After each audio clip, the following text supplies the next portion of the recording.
Well, good morning, everyone. Happy Tuesday morning. It's Leanne Boyd here from Fearlessly Free Women and Cuppa Courage Tips. And today we're going to talk about burnout and the stages of burnout and how to recognize them and what to do about it. So, burnout, what is it? Burnout is a stress-related syndrome. Well, situation really. I hate the word syndrome because people start putting other people into pockets when you talk about syndromes, but it's a situation really.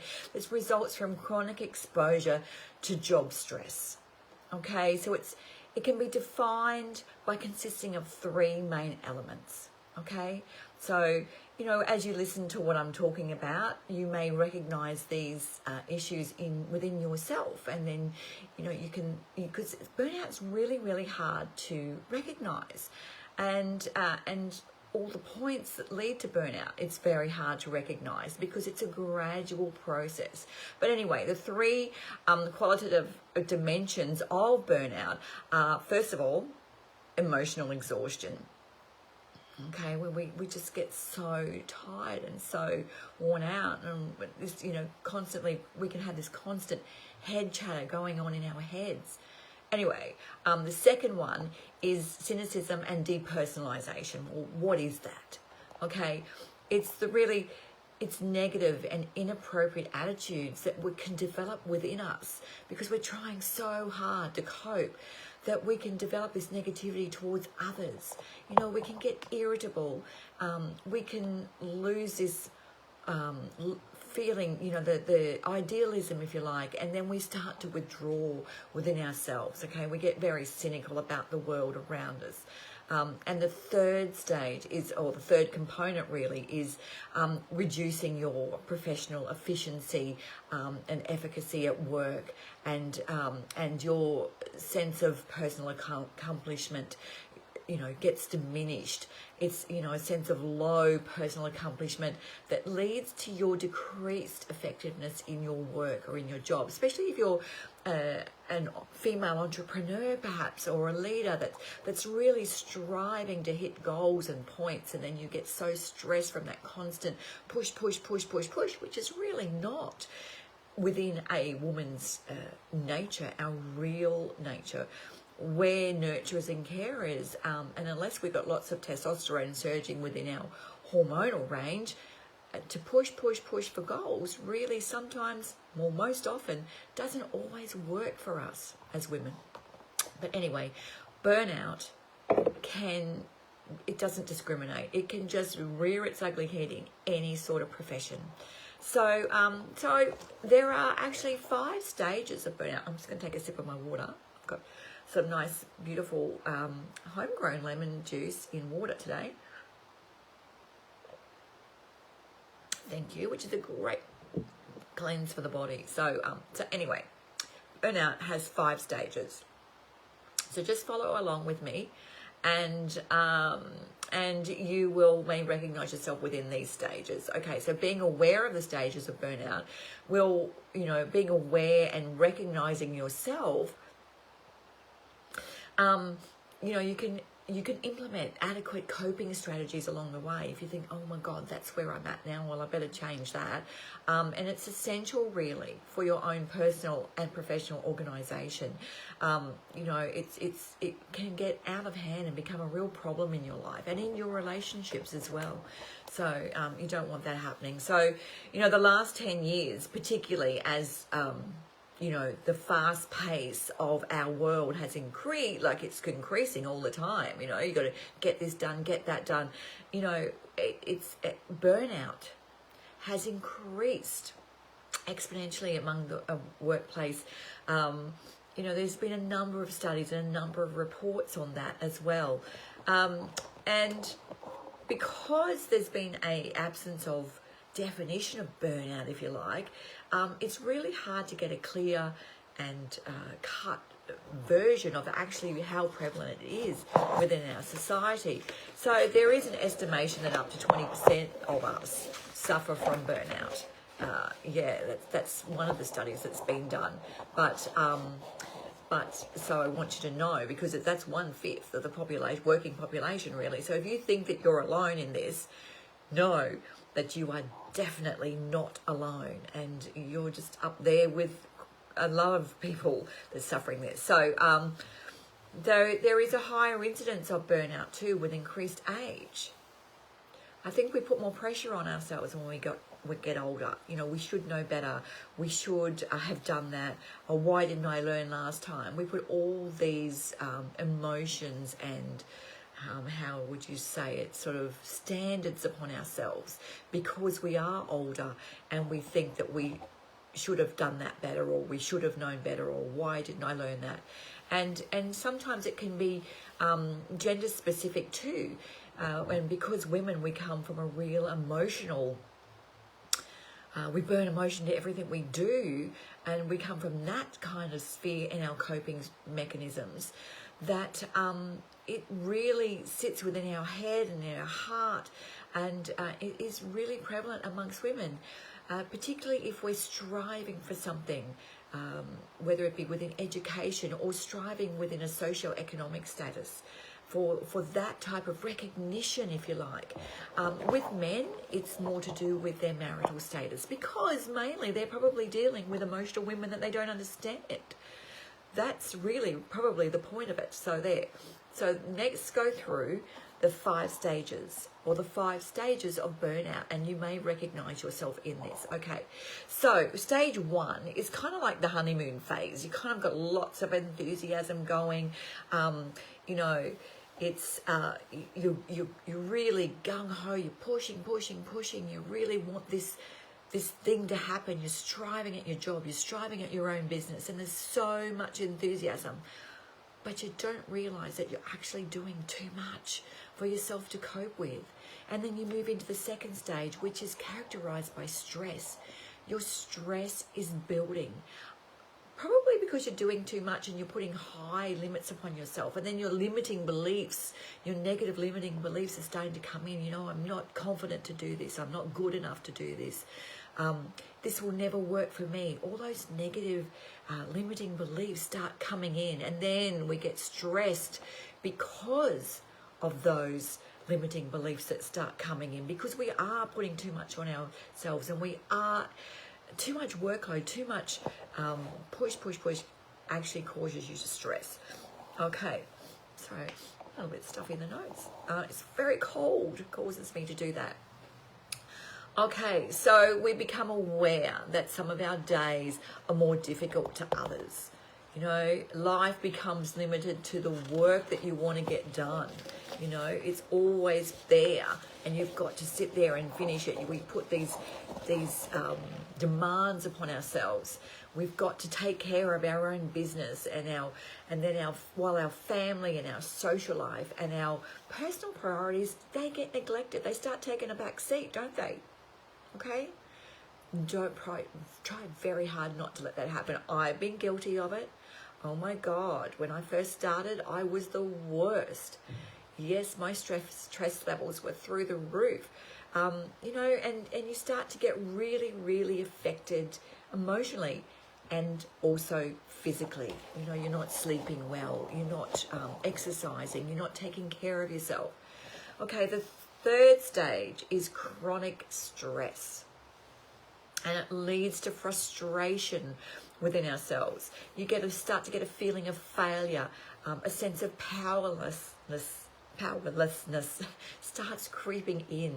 You know, your efforts that you've been pushing all the time, they're not visibly paying off, and you just get so frustrated, and you're not receiving enough acknowledgement for what you've done and for the hard path you've gone so far, and you start feeling incompetent and inadequate. You know, it's a really hard place to be. Stage 4, you know, you start getting disillusioned, and despair starts creeping in because nothing seems to be working, and no matter what you do, it doesn't happen. Okay, so you can't even see a way out of your situation because you've gone so far in, you can't turn back.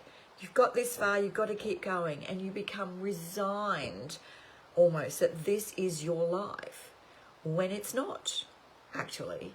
and you start to become indifferent about everything. Okay, so that's stage 4. It's pretty chronic when you get to that stage. Okay, and then stage 5 is when you go into habitual burnout, where you do really believe that this is your life. Okay, it's a significant physical and an emotional problem, and this is when you've really reached the stage where you've had enough and you start looking for help. You know, you start wanting someone to come in and intervene almost to reef you out of that situation. Okay, so you've reached this stage of exhaustion. Okay, and you know, you then start to maybe start to feel a little bit, even though you know that you've come so far, you can't back out, but you get this reduced commitment and withdrawal from others and from your clients and from your work, and you sit there and then you start self-sabotaging. Like, you know, when you start, if you think your limiting beliefs, okay, lead to chronic stress, which then lead to self-sabotage, okay? And all of those 3 levels just push you and dump you in burnout situations, okay? Your emotional reactions to things aren't good, and you start blaming others for the situation you're in, okay? You start your anger, your rage, your aggression, you know, you become really indifferent. You just want a better result, but it's not happening. You start even feeling sad and depressed because, you know, this wasn't the how you really wanted it to be when you started out your job, your entrepreneurial journey, or your leadership journey. Okay, so all of this then accumulates and leads to reduction in your cognitive performance, your creativity, your judgment, you feel emotionally flat, okay, your social and intellectual life, and all of these things just hit the wall. Okay, all right, so you feel unhappy, you're anxious, but by this stage you're depressed, you feel isolated, you may have even hit the bottle, alcohol, substance abuse, and your relationships by this stage are probably very frictional, and you may have even experienced a relationship breakdown with someone that you really love and really hold dear. You know, these are really severe symptoms of burnout. However, you know, I can help with all of that. You know, by the time you get to chronic sadness and chronic mental fatigue and chronic physical fatigue and depression, you know you need help. You really want to pull yourself up before you get to that stage, but when you reach that stage, stage 5, you know that you really, really need some intervention and some help from someone professional that's really going to step in and help you. Not save you, because that's up to you. You have to do it all yourself. It's up to you when you pull yourself up. But when you get to the stage where you've really had enough, that's when someone like myself can come in with the process I use, which is specifically designed for the female mind and geared towards the way we think and towards our emotions. And it just clears all of that out fast, effectively. It's long lasting, and I guarantee it will work for you if you've reached that stage and you're truly ready 100% of the time.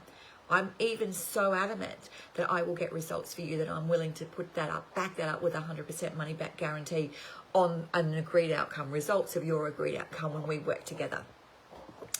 Okay, so, and also, you know, they've done research that most of the things out there that are in place really to help, like, I don't know, Qigong, you know, antidepressants, all of these counseling, these things really don't work long term. They only work short term unless you keep them up constantly. We really don't want to go down the road of antidepressants. Okay, so let's look at some strategies. First strategy is to get out of it is to focus on your relationships. Okay, refer to this as an understanding of the importance of spending quality time with family, friends, and significant others. So get out there, put that in your diary that you need to spend important time with those that you value the most. The second element is to even practice your own spirituality. It's very well proven that when we practice spirituality and go back to perhaps religious beliefs or, you know, sit in meditation, whatever. You know, it's reported that there is a 34% increase in feeling better in people who do this. Okay. Third stage is you want to change your attitude to work. Okay. So you need to stop those limiting beliefs, and that's another area where I come in. I can just move those limiting beliefs along so you will feel confident, passionate, and ready to step into anything. You will feel that you can tackle anything after you're working with me. I guarantee it. Okay. Fourth strategy is your self-care. Okay. That's your exercise and your you know, take time out for yourself. As I said, spend quality time with people that you love, and also just one-on-one time with yourself. Hello, that really helps getting in touch with yourself again when you've been down that road of burnout for so long. Okay. And then when you come to seeking professional help, not only can I help you with the process I use, but as a naturopath, I can also help you with formulas, supplements, diet, lifestyle, and herbs. And one of the herb that's has proven in all the studies is rhodiola. That really helps you get your stress levels, bring your stress levels back down, and helps improve your energy. Okay, so the fifth component in stage of getting yourself on top of your stress is to develop your own set of values, and I can help you with that too. Because one of the reasons why you probably reach this stage of burnout and stress is because you haven't been aligned with your own personal set of values and moral compass. Okay, so all of these tools that I've just given you are just amazing. So you now can recognize which stage of stress and burnout that you're in. You know how there's 5 strategies there of how you can cope with them, and also how I can help you get on top of anything. And I would be so happy to work with you if you're 100% ready and willing to commit to the change that you need to get on top, out of that stress and burnout and into your life, and smash through those goals that you've been wanting to do for so long. Okay, so that's it for me for this week for Cuppa Courage Tips. I'm going to go back and have another sip of my lemon juice in water, and I will see you next Tuesday. No, actually, I'm doing it Wednesday next week. Yes, I'm doing my own little class. I'm going to attend a class and tips next Tuesday morning. So next Wednesday morning, I will be back with Cuppa Courage Tips, and we'll address another issue that could be affecting your life. So just remember that everything I do is designed to help you. So this is Leanne Boyd from Fearlessly Free Women. Until next week, have a great week. Don't forget to reach out if you want to have a chat with me. I'll put a link below this. I said I'd do it last week and I didn't, but I will this week. Put a link below, and I'm actually going to give today 3 complimentary emotional wake-up calls, or power sessions, if you like, to the first 3 people that respond to me from this Facebook Live this morning. So, okay, have a great day and a great week, and I'll see you next week from Fearlessly Free Women, Leanne Boyd. See you then. Bye.